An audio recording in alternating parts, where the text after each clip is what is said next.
have two medically fragile special needs charter school students, and I oppose AB84. Proponents sell AB84 as a bill to improve charter school accountability, but hidden in its structure is a funding overhaul that would devastate special education access in non-classroom-based charter schools. Would there be any disruption in their IEP or 504-based services or programming that they're being offered? Nothing in this bill would undermine any individual education plan, any IEPs. So if the programs and services, if the child is on an IEP and they're receiving some special programming or services, those will continue on? Absolutely. Really? I was sitting in the audience and I went, oh, yes, it will. And it's just untrue. It absolutely would affect them. Anytime you drop funding for an educational organization, you impact students with disabilities. And how could it be true when so many civic leaders, educators, and parents say that the cuts proposed in AB 84 would fall hardest on schools serving the most vulnerable learners, students with IEPs, medical needs, and learning disabilities? You really need to understand the negative impact it will have on special needs students. As a dual licensed psychotherapist who has worked with severe mental health, children, and who I was able to see thrive in a charter school setting where they were having many challenges in the regular public school setting. Because of that, I won't be able to support the bill because it's going to affect those who have the most challenges in school. Nearly 80% of charter school budgets go to personnel. If AB 84 passes, these schools would see a budget cut of 30%.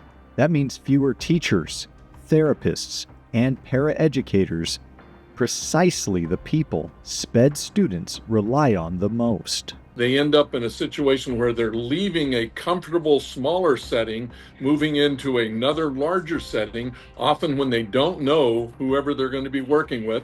They often don't know the students, and as a result, their anxiety increases. There is a huge disruption in their learning, and as a result, there's an extremely challenging and detrimental effect on them as students when they have a setting that changes. If you have 70% funding and 3% of it is going to your authorizer, you now have 67% funding. You have requirements to have a 25-to-1 student-teacher ratio.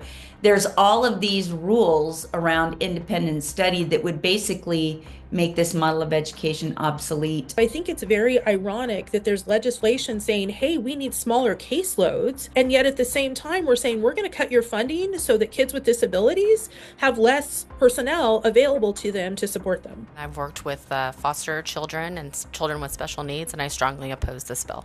I'm a charter school parent to special needs and learning disabled children, and I strongly opposed AB 84. We know that students with disabilities are drawn to charter schools because we tend to be able to be more individualized in our approach, and that is not a slam on traditional public schools. Those large districts, those large places, you don't have the ability to be as personalized as you can be in that charter environment. California has a 13% rate of students with IEPs in the traditional public school setting. We have a 21% rate of students with disabilities. So obviously, students with disabilities are flooding into our school for a reason and for a purpose.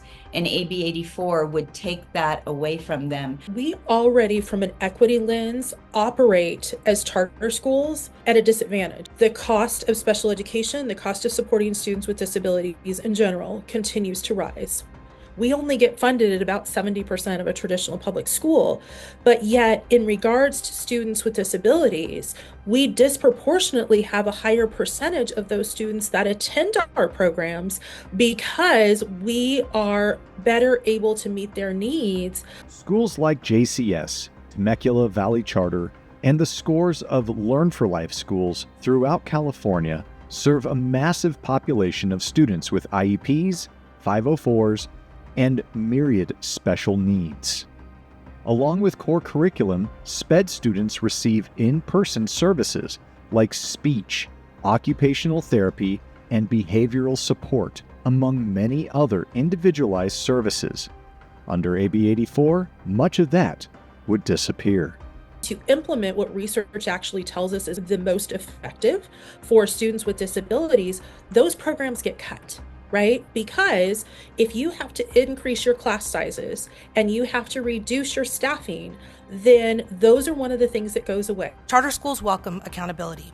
Unfortunately, AB 84 goes far beyond targeted accountability improvements for non-classroom-based charter schools and will have a devastating impact on all charter schools. More than $210 million per year will be diverted annually from classrooms to bureaucracy, about $300 per pupil, more than current law. We're not talking just about the money that is being lost. We're talking about the lives of students that are negatively impacted when they try to go back to a mainstream setting where they don't get the same one-on-one attention. We participate in all of the same monitoring and compliance measures that every other school that provides special education services does. Don't take this educational option away from children. That there are other ways to deal with fraud, waste, and abuse besides cutting revenue by 30%. Don't pass AB 84. It will negatively impact every student on an IEP. Students with disabilities are not collateral damage. They are the reason non-classroom-based charter schools exist. AB 84 takes their educational options and rights off of the table. Charter schools are working for all students. We need to stop AB 84. Stop AB 84 today.